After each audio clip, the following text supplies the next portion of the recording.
Okay, so this is a little tutorial on how to put together the life preserver. So you comes with these two pieces and then they will attach. So you're going to need 4 of each. So you can see that I've extruded 4 lengths of the large and 4 of the smaller pieces. Now this is deceptively harder than it looks. It's gonna be a round circle and you have to kind of get all the pieces together. Yeah, let's just put it together and you'll see that it definitely is a little bit of a challenge. Now, the first time I tried to put this together, I had a length that was double this size for my 5-pound mold. And that was way, way, way too hard. So I broke it up in half, and this definitely is a little bit easier. It's still challenging, but I wouldn't work with lengths of longer than 8 inches. I'm gonna take distilled water and basically paint it along one side, and then take the first small piece and attach it on. It's just going to gently push it down. So this is what that looks like. Now I'm going to repeat this process for the other 3. Putting the red pieces on, 1 on each piece first, will make this easier.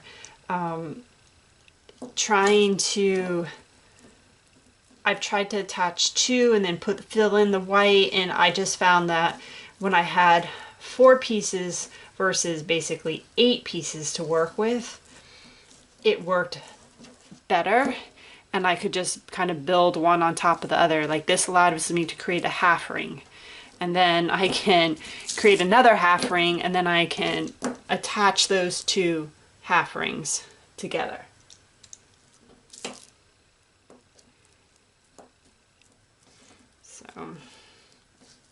And just painting it and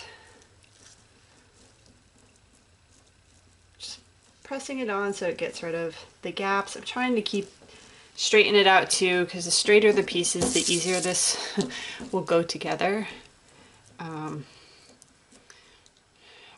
Little bends and curves will make this harder to all come together. In the end, I think it will still be fine. The one I made had some curves, and it's fine. It's still cute. Okay. So now I have the 4 pieces. So now I'm going to attach these 2 to create a half circle, basically. Again, I'm painting the red, and then I'm going to vertically hold this and attach these pieces. I found it's actually harder to do it when it's lying down. And imagine trying to vertically attach this when your piece is this is that long, the tall. It just doesn't work very well. So the goal is to make sure there aren't any gaps and that these pieces stay together, which is challenging, and that I don't know if you can see, like that one's already shifting, and this one piece is a little higher than the other. Just trying to get that down. I'll flip this over and try and push that down. It definitely helps if you put together these 2 pieces, put together these 2, and then kind of let it just dry a bit. Like, let that water glue those pieces together before you attempt to put the next one on. I'm probably not going to wait. I'm probably just going to, for the sake of this tutorial, try and attach them all.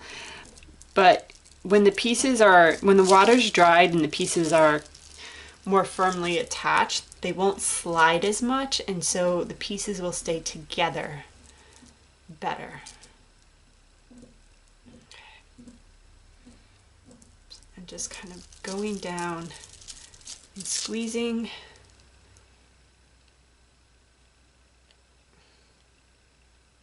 Trying to push the outsides together.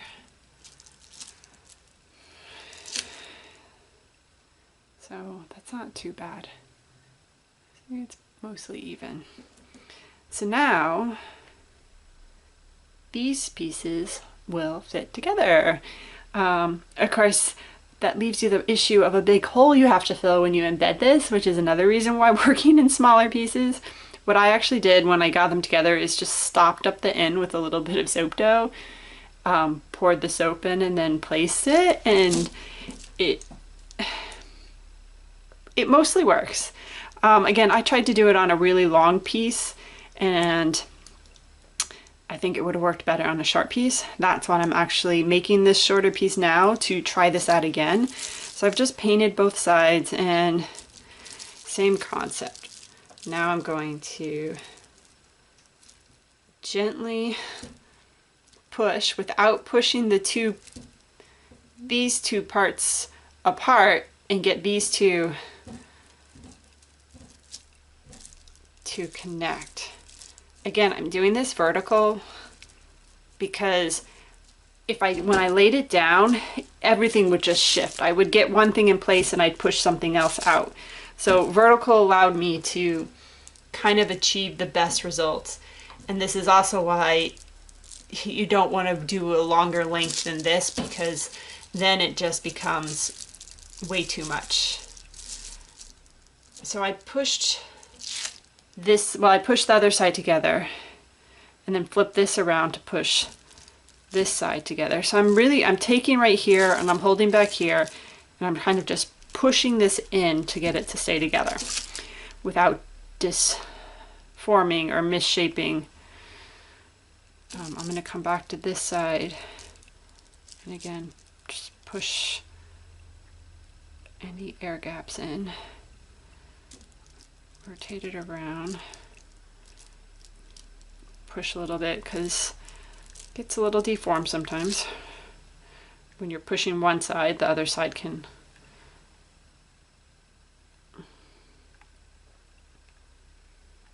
Okay. You know what? That's pretty good. It is mostly round. Yeah, so you see, I'll just stop it up. I'm gonna let this sit out for a bit. Then I'll wrap it up, and then tomorrow when I make the soap, I'll take some soap dough and just put some little bit at the end hole. And you can see that shifted in. I said it's harder than it looks. I didn't think it would be this hard to make. So that's how you put the life preserver together. I was a little bit short on lengths there. I mismeasured, but that's okay. Just trim that end off.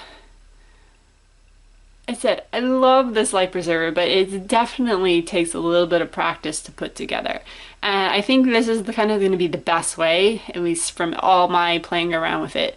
This has been the way that it's gone together the easiest. So there you have it, how to put together the life preserver. Now that we've made our life preserver, obviously there's how do you fill it and get it filled so you don't have any holes or gaps. And what I've decided works best for me is I kind of create a stopper. So I just took a little bit of soap dough and I just kind of roll it out to about the size. So I don't know if you can see, it's just a little bit bigger. Can you see the indents there where I pushed it in? So I'm just going to very gently push it in, and then you can use some type of cutter. I'm going to use a knife just because it'll be easier. And I'm just going to cut off that excess piece. Let that bush a little bit. Push it back. So it's just the tiniest a bit, and I pushed a little bit too much, and you can see that there's a gap. See where my finger is? Right down there on this side. Just a tiny bit, so I'm just going to push a little bit more. Basically, I just want an end piece, but I don't want it to fill too much of the life preserver. So when I put it in and I cut the soap, you don't have one life preserver, one bar that has like the whole middle filled with white. So this will just be the little end piece that will get filled. So that's all I do to stop it up. So I'm gonna go make a batch of soap and then show you how I fill it. And so far it's been successful. So my first attempt with my really long one was not successful, but the attempts after that did turn out and work this way. So here's to hoping it works again. Okay, so when I do this, what I start with was I pour the blue in the, I don't know, first quarter, eighth of the pour. Basically, I want to pour enough that when I put the life preserver in, it's not sticking out. So now what I'm going to do is going to take my life preserver and I'm just going to fill it and hope that I don't have any gaps and that it doesn't leak.